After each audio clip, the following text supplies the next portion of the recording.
है। बिस्मिल्लाहिर्रहमानिर्रहीम, अस्सलाम वालेकुम प्यारे बहन भाई और बच्चों, कैसे हैं आप लोग। आज की ये वीडियो इंतहाई अहम है, एग्जामिनेशन पॉइंट हवाले से है। आप एग्ज़ाम की तैयारी कैसे करेंगे, ये सारी जितनी भी बातें हैं हम इनको डिटेल के साथ जो है इनके बारे में बात करेंगे। आप ये वीडियो अगर आपको पसंद आए, अपने बहन भाइयों के साथ, अपने फ्रेंड्स के साथ, अपने दोस्तों के साथ ज़रूर शेयर कीजिए, अपनी क्लास फेलों के साथ उनको ज़रूर बताइए इस बारे में। तो चलें इस बारे में बात करते हैं। सबसे पहली चीज़ है वक़्त की तकसीम। ठीक है, सबसे पहली चीज़ ये है कि वक़्त हमारे पास कितना है।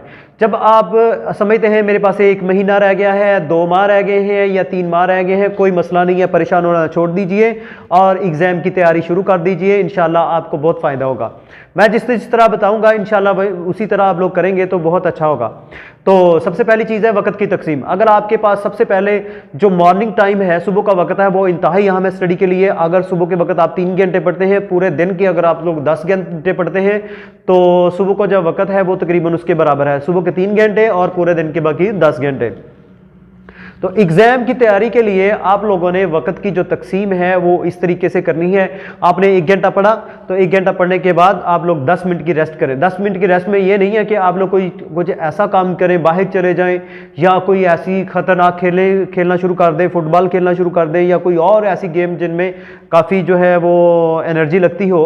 तो ऐसी गेम्स आप लोगों ने नहीं करनी है। आप क्या करें कि आप रेस्ट करें। अगर आप करना भी चाहते हैं तो थोड़ी सी ऐसी जिसमें ब्रेन को रेस्ट हो, ऐसी गेम जिसमें आप लोग थोड़ा सा अपने आप को बेहतर महसूस करें, तो ऐसी गेम्स वगैरह खेल सकते हैं। लेकिन कोशिश कीजिए कि आप आराम कीजिए, आंखें बंद करके थोड़ी देर के लिए आराम कीजिए। 5-10 मिनट जो है वक्फा रखने के बाद उसके बाद फिर दोबारा से जो है वो स्टडी करना शुरू कर दीजिए। तो वक़्त की जो तकसीम है उसमें आप लोगों ने पहले 1 घंटा पढ़ा, फिर आपने क्या किया 10 मिनट की रेस्ट की, फिर आपने 1 घंटा पढ़ा और फिर 10 मिनट की रेस्ट कर ली। स्टडी बताती है कि जो लर्निंग टाइम है वो लर्निंग टाइम कितना है, 29 मिनट से ज़्यादा नहीं होना चाहिए।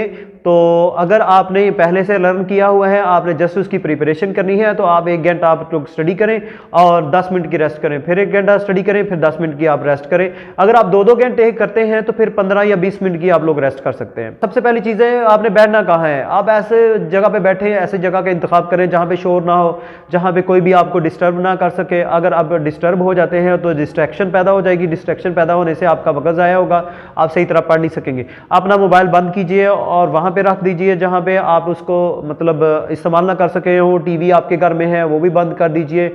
अगर आप ऊपर छत पे जाके पढ़ रहे हैं तो ये भी बेस्ट है, आप दूर दराज तक आपकी नज़र जा सकती है। हमने ये ऑब्जर्व किया है कि एक बच्चा जब क्लास में बैठा है तो वो क्लास में दीवार के पास बैठा हुआ है तो उसकी नज़र की हद है वो बहुत करीब होगी और वो दूर की चीज़ें नहीं देख सकेगा, तो इससे जो है उसकी नज़र कमज़ोर भी हो सकती है।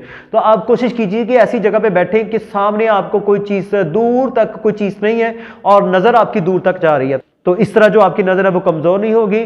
और कोशिश कीजिए कि डे लाइट में आप पढ़ें, ठीक है, और रात के वक्त ज़्यादा ना पढ़ें और कोशिश करें कि दिन के वक्त ही जो है ना पढ़ें। अगर आपने रात के वक्त हो तो अच्छी जो है लाइटिंग अच्छी होनी चाहिए, तो वहाँ पे आप लोग पढ़ें ताकि डे लाइट ऐसे महसूस हो कि जैसे डे लाइट है। तो उसके साथ साथ आपने फालतू सरगर्मियाँ जितनी भी हैं वो छोड़ देनी है। आप भले गाँव में रहते हैं तो चारा लेके आते हैं भैंसों के लिए, अगर आप दरांती का इस्तेमाल करते हैं तो उंगली कट सकती है।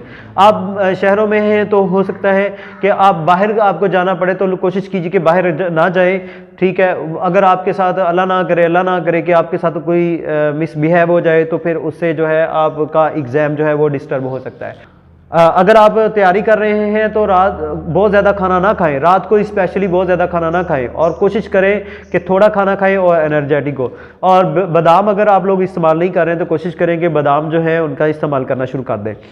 अगर आपने एग्जाम के लिए जाना है, पेपर के लिए जाना है, कल आपका पेपर है, तो आप कोशिश कीजिए कि सुबह जो है वो फर्स्ट टाइम उठ जाए।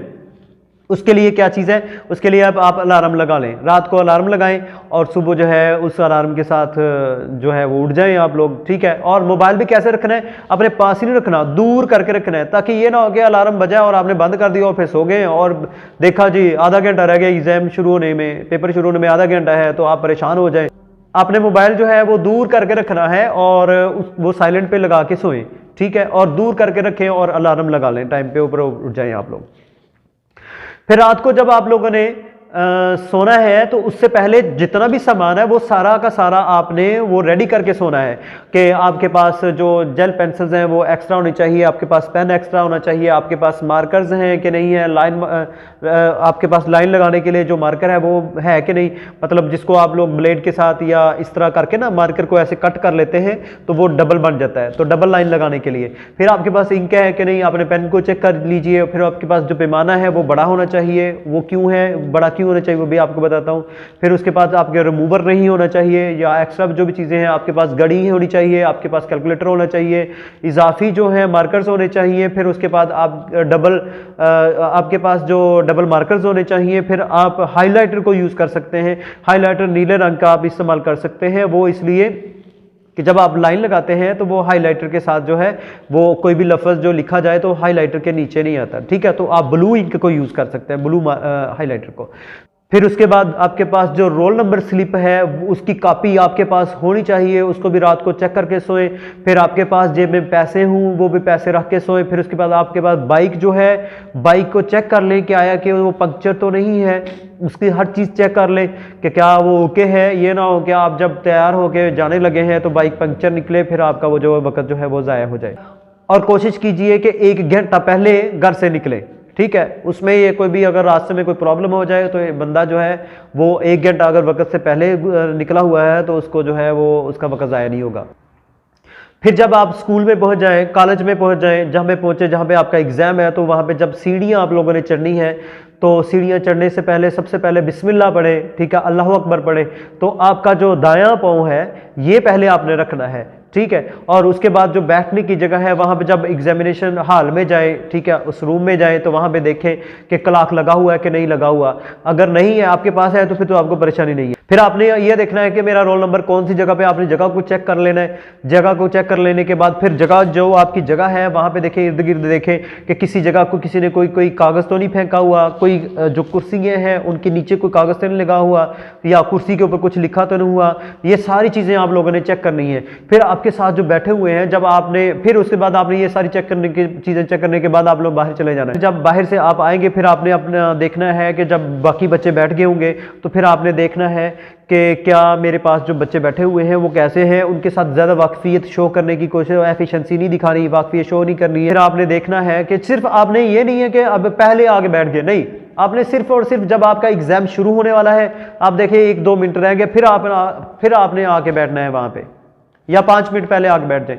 अगर ज्यादा वक्त आप वहां पे बैठेंगे तो वो पता क्या होगा कि साथ वाले आपसे वाकफियत कर लेंगे। जब साथ वाले वाकफियत कर लेंगे फिर वो बाद में आपको तंग करेंगे, ठीक है। तो कोशिश करें कि आप पूरे वक्त पे पहुंचे, किसी से बात नहीं करनी, अपना काम से काम रखें, ठीक है।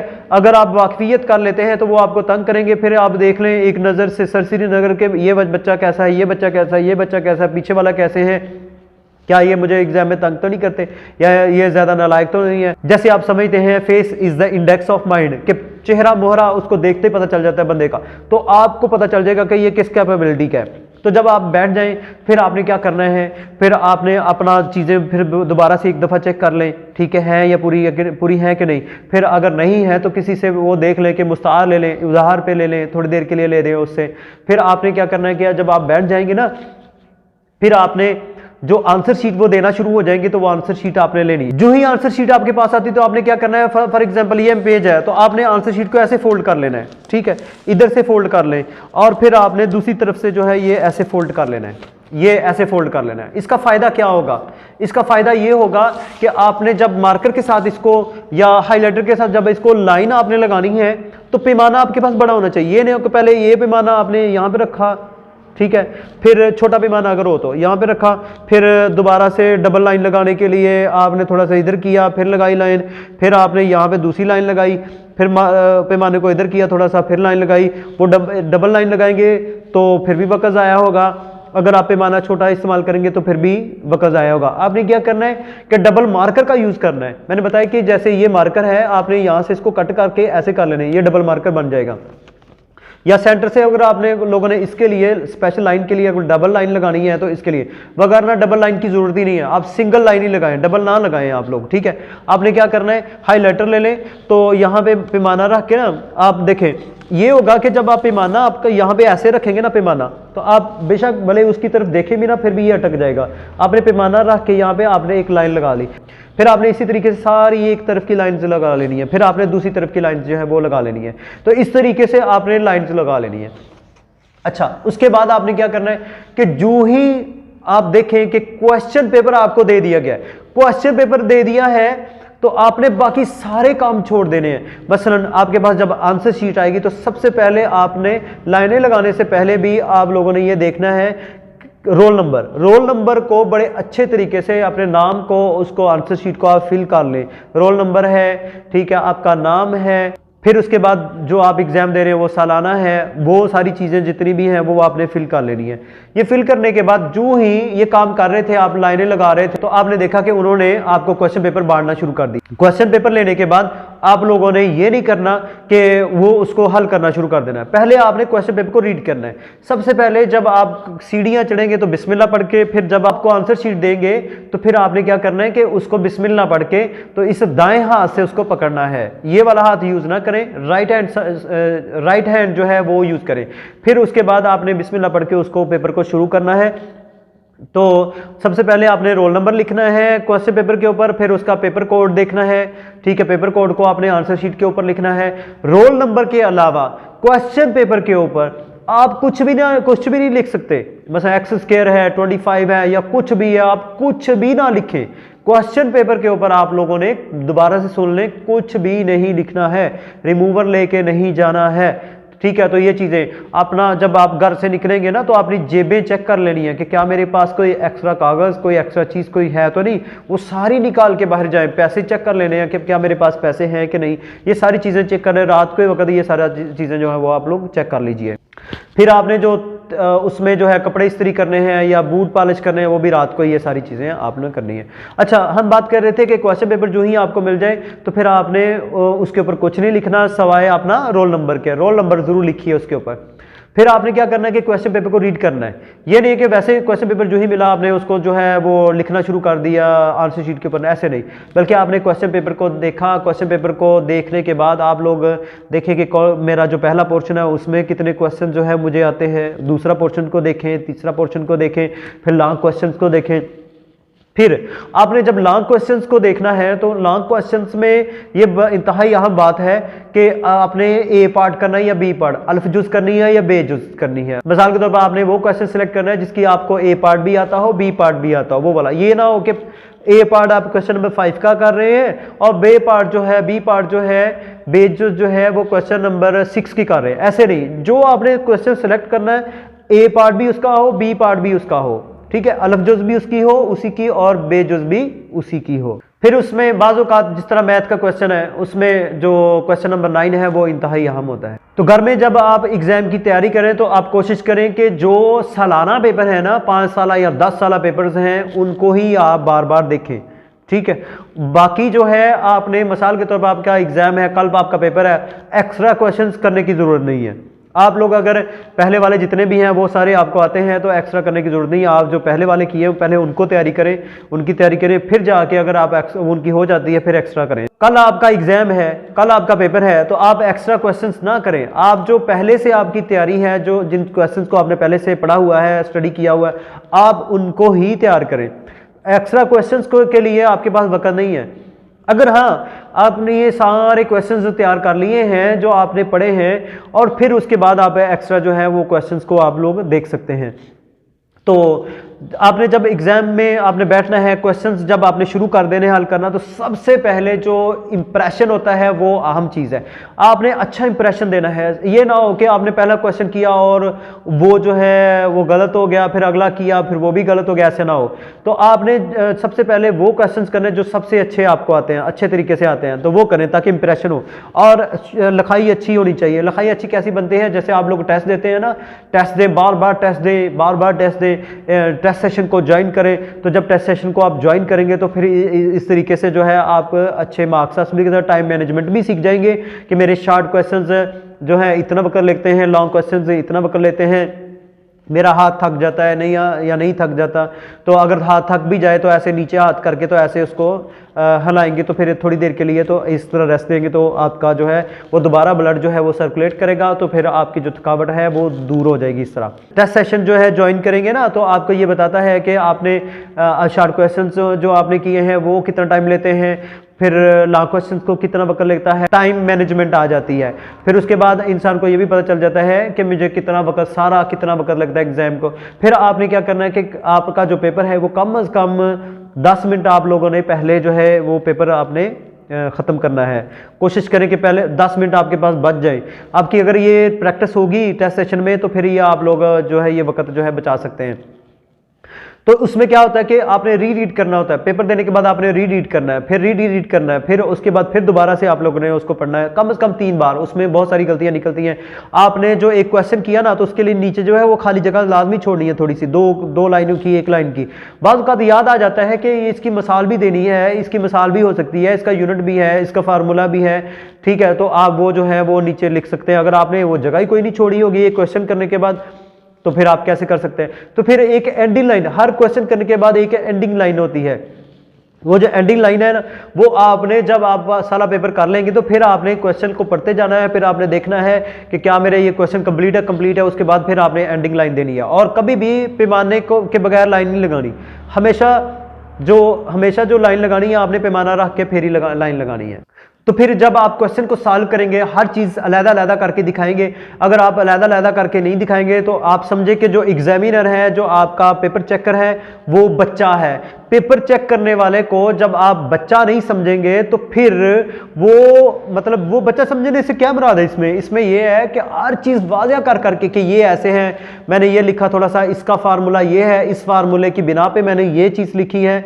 मसलन आप लोग एग्जाम में है तो आपने बताना है कि 1 + ओमेगा स्क्वायर = 0 है, ठीक है, तो आपने 1 + ओमेगा - ओमेगा स्क्वायर ये कैसे आया है, तो आपने लाजमी 3 डॉट लिख के फिर जाके आपने क्या करना है कि वो बता के तो फिर काम करना है। अगर वो कोई ऐसा हिस्सा आप करते हैं कि वो उस क्वेश्चन का हिस्सा है तो वो उसी पेज के ऊपर करना है, वरना आप जो है एक्स्ट्रा जो काम है आपका वो रफ अमल में कर सकते हैं, ठीक है। वो आपकी जो आंसर शीट है उसके जो एंडिंग पेज है उससे जो आखिरी पेज है उसके जो सेकंड लास्ट पेज है वहां पे आपने ऊपर लिखना रफ अमल, और वहां पे आप रफ अमल कर सकते हैं। तो ये सारी चीजें जो है आप लोगों ने ये ज़हन में रखनी है, ठीक है। उसके बाद आप लोगों ने जब पहला क्वेश्चन किया, फिर उसके बाद आप अगला, कम से कम मेरे पास एक बच्चा था, उसके 1096 नंबर थे, ठीक है, 1100 में से 1096 नंबर उसने लिए।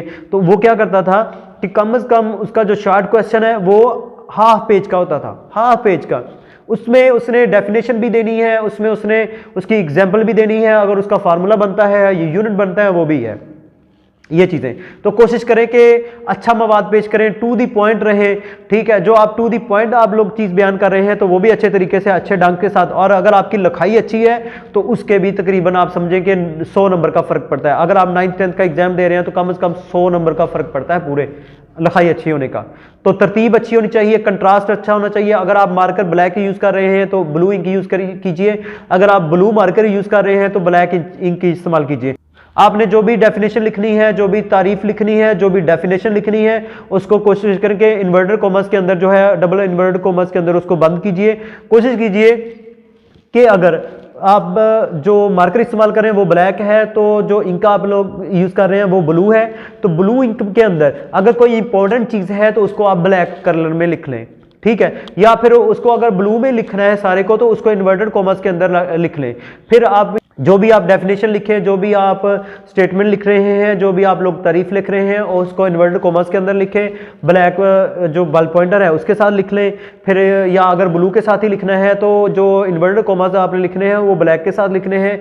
फिर आपने जो अहम वर्ड होगा उसको ब्लैक के साथ लिखना है। फिर उसके बाद आपने एक्सप्लेनेशन करनी है। फिर उसके बाद आपने जो भी आपने बयान करना उसकी एग्जाम्पल्स हैं, ठीक है, वो आपने बयान करनी है। यानी कोई भी चीज़ है उसको एग्जाम्पल्स के साथ बयान करना बड़ा अहम होता है। उसके साथ साथ आप लोगों ने ये तरतीब याद रखनी है कि ये जो डायग्राम है, किसी भी चीज़ की कोई भी क्वेश्चन है उसकी जो डायग्राम बनती है आप डायग्राम बनाएं। डायग्राम इंतहाई अहम जो फैक्टर है, इंतहाई अहम फैक्टर है, बहुत ही ज़बरदस्त इंप्रेशन डालने वाली जो चीज़ है वो आपकी तरतीब है और डायग्राम है। ठीक है। तो डायग्राम बड़ा अहम रोल अदा करती है एग्जामिनेशन पॉइंट ऑफ व्यू के हवाले से। तो कंट्रास्ट आप बेहतर तरीके से करें, तरतीब आप बेहतर तरीके से करें। फिर उसके बाद आप लोगों ने आपने जो भी डायग्राम बनानी हो वो एक तरतीब से हो, ऐसे नहीं कि दायरा ऐसे लगा दें, उसको प्रकार के साथ, प्रकार अपने पास रखें, प्रकार के साथ वो जो सर्कल है वो लगाएं। लाइन लगानी है तो वो कभी भी जो पैमाना है उसके बगैर आपने लाइन नहीं लगानी। तो कोशिश करें कि आपके पास कोई ऐसा पैमाना हो जो कि प्लास्टिक का हो, ताकि वो आपको इधर से भी थोड़ा सा नजर आ जाए। कोशिश करें कि आपके पास जो भी सर्कल बनाएं, ये नहीं कि वैसे सर्कल बना देना, आप प्रकार का इस्तेमाल कर सकते हैं। प्रकार एक पेंसिल जो है प्रकार के अंदर वो फिक्स करके पहले से ही रख लें, ठीक है। तो प्रकार के साथ आप लोगों ने जो भी डायग्राम बनानी है, कोई भी सर्कल बनाना है तो प्रकार के साथ, जो भी लाइन लगानी है वो हमेशा आप लोगों ने वो जो पैमाना है उसके साथ ही लाइन लगानी है, वरना पैमाने के अलावा आपने लाइन नहीं लगानी। मार्कर के साथ लगाएं, पेंसिल के साथ लगाएं, तो आपने जो है वो लाइन हमेशा ये जो पैमाना इस्तेमाल करके फिर ही लगानी है। मैथ का क्वेश्चन कर रहे हैं तो उसमें जो भी चीज़ रिपीट आप लोग कर रहे हैं ना, तो उसको जब रिपीट कर रहे हो तो उसको फौरी तौर पर आप लिख लें, जल्दी में लिख लें, इसमें जो है आपका वक्त बच जाएगा। और जो दूसरा आप सोच समझ के लिखें उसको, मतलब ज़्यादा सोच समझ में ना पड़ जाना, मतलब आप जैसे आप रूटीन में कर रहे हैं वो उसको रूटीन के साथ ही करें। और फिर उसके बाद एग्जाम पेपर देने के बाद, क्वेश्चन करने के बाद आप लोग उसको एक दफ़ा हल्की सी नज़र से उसको देख लें कि क्या ये मेरा क्वेश्चन जो है वो ठीक है या नहीं। अगर आप क्वेश्चन कर रहे हैं, आप भूल गए हैं कि आगे कैसे करना है, तो वो क्वेश्चन जो है आप लोग वहीं पे उसको छोड़ दें, उसके लिए जगह छोड़ दें, जितने जगह में वो आ जाएगा उतनी जगह छोड़ दें, आप आगे चले जाएं। जब आप वापस आएंगे ना तो आप उसको दोबारा से जो है वो अच्छे तरीके से कर सकेंगे। तो आपने क्या करना है कि ये सारा एग्जाम करने के बाद आप समझें कि अगर आप मुख्तसर सवालात, शॉर्ट क्वेश्चंस ही कर सकते हैं तो आप पास हो सकते हैं, ऐसा कोई मसला नहीं है।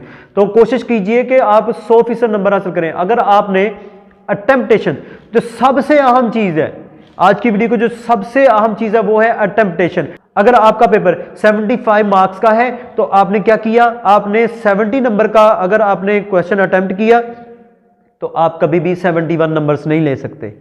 कोशिश करें कि 100% अटेम्प्ट हो, अपनी तरफ से लिखें, कोशिश करें कि अपनी तरफ से फुल कोशिश करें कि आपकी जो अटेम्प्टेशन है वो 100% हो, यानी कि कोई भी क्वेश्चन आपका छूटना नहीं चाहिए। मिसाल के तौर पर जब आप लॉन्ग क्वेश्चन कर रहे हैं तो आपकी ए पार्ट है, बी पार्ट है। ए पार्ट है 4 नंबर का, 4 नंबर्स का, और बी पार्ट है 5 नंबर्स का, 5 नंबर का। एक है क्वेश्चन नंबर 5, एक है क्वेश्चन नंबर 6। क्वेश्चन नंबर 5 की मुझे जो है ए पार्ट जो है अच्छे तरीके से आता है और बी पार्ट जो है वो सही तरीके से नहीं आता। क्वेश्चन नंबर 6 का मुझे ए पार्ट जो है वो अच्छे तरीके से नहीं आता, बी पार्ट अच्छे तरीके से आता है। तो मैं कौन सा क्वेश्चन इसमें से सिलेक्ट करूं, क्वेश्चन नंबर 5 और 6? Question number 6। क्यों कि इसका जो ए पार्ट है उसके कितने नंबर है, 4 नंबर है, और जो बे पार्ट है उसके कितने मार्क्स हैं जी, उसके 5 नंबर है। तो मैं क्यों ना ये वाला सिलेक्ट करूं। इसमें अगर फिजिक्स का है उसमें न्यूमेरिकल होंगे ना, तो आप न्यूमेरिकल्स को प्रायोरिटी दें। क्यों कि इसका अगर आप गिवन डेटा लिख देते हैं, फॉर एग्जांपल आप लिखते हैं जो गिवन डेटा लिखते हैं, फिर उसमें लिखते हैं length is equal to L is equal to 5 metre या 1 मीटर, तो एंड पे यूनिट भी लाजमी लिखें। फिर उसके बाद जब आप लोग ये लिख लेंगे ना, गिवन डेटा ही लिखेंगे ना, तो उसके भी मार्क्स हैं। अगर आप गिवन डेटा ही नहीं लिखते हैं, देखें अगर आपको लॉन्ग क्वेश्चंस में ए पार्ट जो है इतने अच्छे तरीके से नहीं आता और बे पार्ट भी नहीं आता, तो आप इसको सेलेक्ट करें, इसमें गिवन डेटा के भी आपको मार्क्स आ जाएंगे आपके पास, ठीक है। फिर उसके बाद आपने गिवन डेटा लिखे, फिर सोल्यूशन लिखे, फिर आप कोशिश करें कि अकॉर्डिंग टू दिस फार्मूला और बाय यूजिंग दिस फार्मूला, ये फार्मूला इस्तेमाल करने से फिर आप फार्मूले का उसके नंबर होते हैं, फिर उसके बाद सोल्यूशन के नंबर होते हैं, फिर उसके बाद जो आपने एंड करना है ना, आपने जो एंड किया क्वेश्चन न्यूमेरिकल, उसका जो एंडिंग जो आंसर होगा ना आपका, वहां पे आंसर लिखने की जरूरत नहीं है, वहां पे आप लिखें जी, क्या चीज लिखें, वहां पे आप लिखें यूनिट लिखना लाजमी होता है। तो कोशिश करें कि इस तरीके से आप इसको मैनेज करें। आपकी जो बॉर्डर लाइंस हैं, आपका जो पेपर है, उसके जो जिसको हाशिया बोलते हैं, उससे आपने बाहर नहीं जाना और उसको टच भी नहीं करना। बाज़ औक़ात बच्चे जो है अंडरलाइन करते वक्त क्या कर देते हैं कि मार्कर्स का लिखा होता है और नीचे जो अंडरलाइन करते हैं वो उसके साथ टच कर देते हैं। अंडरलाइन भी टच नहीं होना चाहिए और हाशिया जो बाहर जो एंडिंग लाइन्स हैं उसको भी टच नहीं करना, ना ही उनके बाहर लिखना है। और देखिए एक और चीज बड़ी अहम चीज है कि क्वेश्चन पेपर आपको दे दिया जाए, आपसे कहा जाए कि इसको कॉपी करके मुझे देना है, आप कितना वक्त लगाएं, 15 मिनट या 20 मिनट, तो कभी भी क्वेश्चन को पूरा नहीं लिखते। अगर आप क्वेश्चन को पूरा लिख रहे हैं, मसलन आप लिखते हैं कि एक्सेलरेशन की डेफिनेशन करें, इसरा एक्सेलरेशन, उसकी तारीफ करें और मिसाल भी दें। और भाई आंसर शीट है आपके पास, आंसर शीट के ऊपर क्वेश्चन नहीं लिखते, क्वेश्चन पेपर के ऊपर क्वेश्चंस हैं, आंसर शीट के ऊपर आंसर्स हैं। आपने जस्ट आंसर लिखना होता है उसका, और उसकी जो हेडिंग देनी है, सुर्खी देनी है। हेडिंग देंगे तो आप लोग फिर नीचे लिखना है, ये नहीं लिखना आपने वहां पे एक्सेलरेशन की या फोर्स की तारीफ लिखें और उसका फार्मूला भी लिखें और उसका यूनिट भी लिखें। ये सारी चीजें जो है स्टेटमेंट आपको लिखने की जरूरत नहीं है। मैंने जैसे अर्ज किया कि आप अगर क्वेश्चन पेपर को ही पूरे को छापना शुरू कर देंगे तो 15 मिनट एक्स्ट्रा जो आपके पास बचेंगे वो सारे ज़ाया हो जाएंगे। इससे क्या होगा कि आपकी मार्कर ज़ाया हो रही है, आपका वक्त ज़ाया हो रहा है, आपकी एनर्जी जो है ज़ाया हो रही है। तो ये सारी चीज़ें ज़ाया करने की ज़रूरत क्या है और उसका फ़ायदा भी कोई नहीं है। आप क्या करें कि क्वेश्चन पेपर को पढ़ें, क्वेश्चन को पढ़ें और उसको क्या करें, क्वेश्चन को जो है पढ़ने के बाद उसकी बस हेडिंग लिखें कि फोर्स, तारीफ, डेफिनेशन, ठीक है। जस्ट फोर्स लिखें या फोर्स की तारीफ लिख दें, आप बड़ा ही आप लिखें तो जस्ट डेफिनेशन लिखें वहां पे, तारीफ, ठीक है, या फोर्स लिखें, फोर्स लिखें, कुव्वत लिखें, फिर उसके बाद उसकी जो है वो आप लोग लिखना शुरू कर दें उसको। आपने अपने साथ पानी की बोतल जो है वो साथ में रखनी है, अगर हो सके तो जूस ले लें। जूस लेने का ये फायदा होगा कि आप उसकी थोड़ी थोड़ी सी सिप लेते रह जाएंगे ना, आपको बड़ा फायदा होगा, उसका एक अलग टेस्ट सा चेंज हो जाएगा, उससे जो है आप खुश हो जाएंगे। तो जब आप खुश हो जाएंगे ना तो उसका आपको काम करने का ज़्यादा मज़ा आएगा। तो आपने जितने भी फास्ट फूड हैं, जो भी एक्स्ट्रा जो चीज़ें खाने वाली हैं, उनको आप लोगों ने नहीं खाना। आप लोगों ने बड़े ध्यान से वो चीज़ें खानी, ज़्यादा खाना नहीं है, बीमार हो जाएंगे तो आप जो है एग्जाम डिस्टर्ब हो जाएगा। आपने ज़्यादा नहीं खाना, थोड़ा खाना है और अच्छा खाना है, ठीक है। तो जो भी बाजार की बनी हुई चीज़ें हैं वो नहीं खानी है, आप कोशिश करें घर की बनी हुई चीज़ें वो खाएं। आपने बड़े ही एहतियात के साथ ये वाला जो एग्ज़ाम का जो ड्यूरेशन है, एग्ज़ाम की ड्यूरेशन को बड़े अच्छे और आसान तरीके से आपने गुजारना है। आपने जो है पेपर एग्ज़ाम से फारिग होने के बाद आपने ये नहीं है कि वो जो है अपना वक्त ज़ाया करें, नहीं। फिर आपने क्या करना है कि जो ही एग्ज़ाम होते जाए ना, मिसाल के तौर पर अगर 10th क्लास के एग्ज़ाम हो रहे हैं, आप 9th में हैं तो उनकी बुक्स लेना शुरू कर दें, उनके साथ किसी के साथ रब्ता कर लें और उसकी बुक जो है वो लेना शुरू कर दें। उसका पहला पेपर हुआ है, उससे जो पहले पेपर की जितनी बुक्स हैं, मिसाल के तौर पर फिजिक्स का पेपर हुआ है, आपने फिजिक्स की सारी किताबें उससे ले लेनी है। आपने फिर आगे मैथ का पेपर हुआ है, आपने मैथ की सारी जो बुक्स हैं वो ले लेनी है, ठीक है, ताकि आप 9th क्लास का एग्ज़ाम देने के बाद आप फारिग हैं या कोई भी एग्ज़ाम है कोई भी दे रहे हैं तो आप ये ना हो कि फ्री बैठे हुए हैं, आपके पास बुक्स नहीं है, आप परेशान हैं और बाकी बच्चों ने उससे, आपकी जो दोस्त है उससे किताब ले ली हुई है, किताबें ले ली, या बाजार जाएं तो ओल्ड बुक डिपो से आप किताबें खरीद रहे हैं तो वहाँ पे भी नहीं है, अगर न्यू किताबें खरीद रहे हैं तो वहाँ पे भी नहीं है, तो फिर आप परेशान रहे हैं कि किताबें मैं कहाँ से लूँ। तो जो सियाने बच्चे होते हैं वो एग्ज़ाम के फौरी बाद किताबें जो हैं वो ले लेते हैं, और बहुत सारे बच्चे जो है उनको पता भी नहीं होता। और फिर उसके बाद वो जो सियाने बच्चे, अच्छे बच्चे होते हैं, जो फतीन बच्चे होते हैं, वो क्या करते हैं, एग्ज़ाम के बाद किताबें भी खरीद लेते हैं और अपना वक्त भी ज़ाया नहीं करते।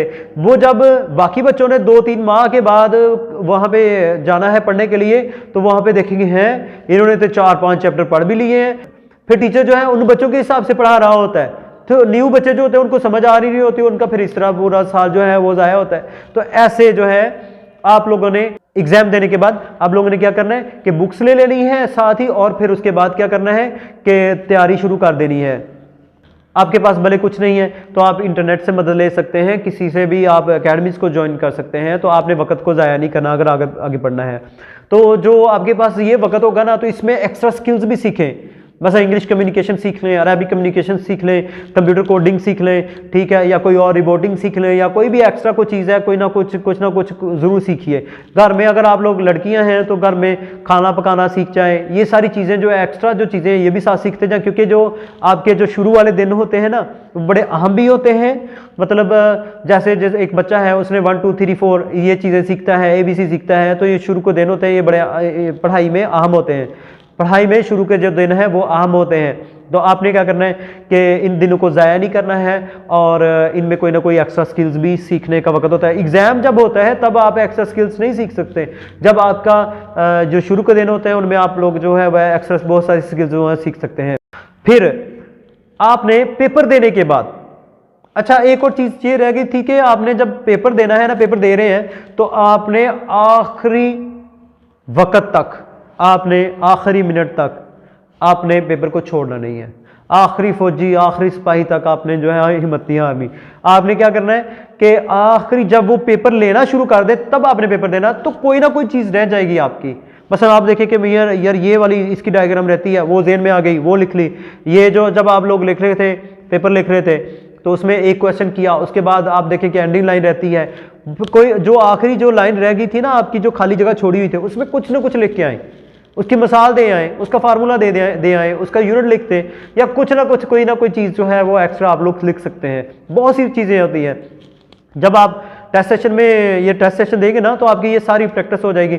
मैं अमूमन ये करता हूँ कि जो बच्चे 1 घंटा 45 मिनट का पेपर होता है तो मैं उनको 1.5 घंटा देता हूँ, फिर ऐसा ऐसा ये रिड्यूस करके उनको 1 घंटा 20 मिनट देते हैं, इससे ज़्यादा वक्त नहीं देते। जो 2 घंटे का पेपर होता है वो हम 1 घंटा 45 मिनट देते हैं, या उसको बाद ऐसा ऐसा रिड्यूस करके 1.5 घंटा देते हैं। जैसे मिसाल देता हूँ कि आपने दरिया अबूर करना है, तो दरिया जो है आप 10 मिनट में अबूर करेंगे, तो आपकी कम से कम उसके लिए जो तैयारी हो वो 15 मिनट की होनी चाहिए।